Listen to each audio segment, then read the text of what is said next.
মুক্তিযোদ্ধার সন্তান নাতিপুতিরা কেউ মেধাবী না, যত রাজাকারের বাচ্চারা নাতিপুতি হলো মেধাবী, তাই না? इस तरीके का लो लेवल आर्ग्यूमेंट एक प्रधानमंत्री को सूट नहीं करता। সালাম নমস্কার দোস্ত।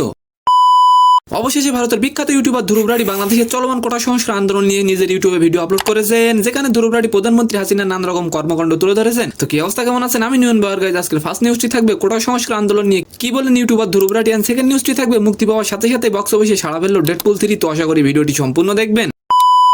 ধ্রুব রাঠি তার ভিডিওতে প্রথমেই বলেন, কোটা সংস্কার আন্দোলনের জন্য দেশের সকল প্রকার স্কুল কলেজ ও ইন্টারনেট বন্ধ করে দেন প্রধানমন্ত্রী শেখ হাসিনা। स्कूल्स और कॉलेजेस को शट डाउन कर दिया गया। बांग्लादेश की सरकार ने मोबाइल इंटरनेट सर्विसेज को भी सस्पेंड कर दिया। তাছাড়া প্রধানমন্ত্রী হাসিনা বলেছিল, মুক্তিযোদ্ধার সন্তান নাতিপুতিরা কেউ মেধাবী না, যত রাজাকারের বাচ্চারা নাতিপুতি হলো মেধাবী, তাই না?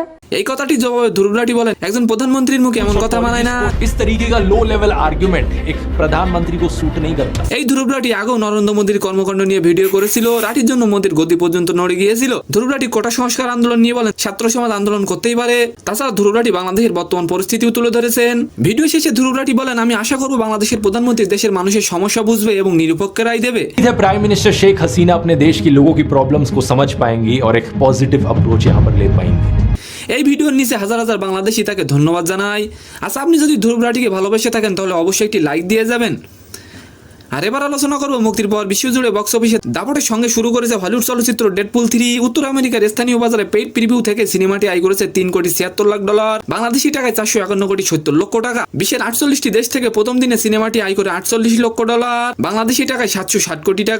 অর্থাৎ এরই মধ্যে $100 মিলিয়ন আয়ের মাইল ফলক ছুঁয়েছে সিনেমাটি। তো সম্মানিত দর্শক, আজকের ভিডিওটি কেমন লাগলো অবশ্যই কমেন্ট বক্সে জানাবেন। আর ভিডিওটি যদি ভালো লাগে অবশ্যই একটি লাইক দিয়ে আমাদের চ্যানেলটিকে সাবস্ক্রাইব করে দিবেন। ধন্যবাদ।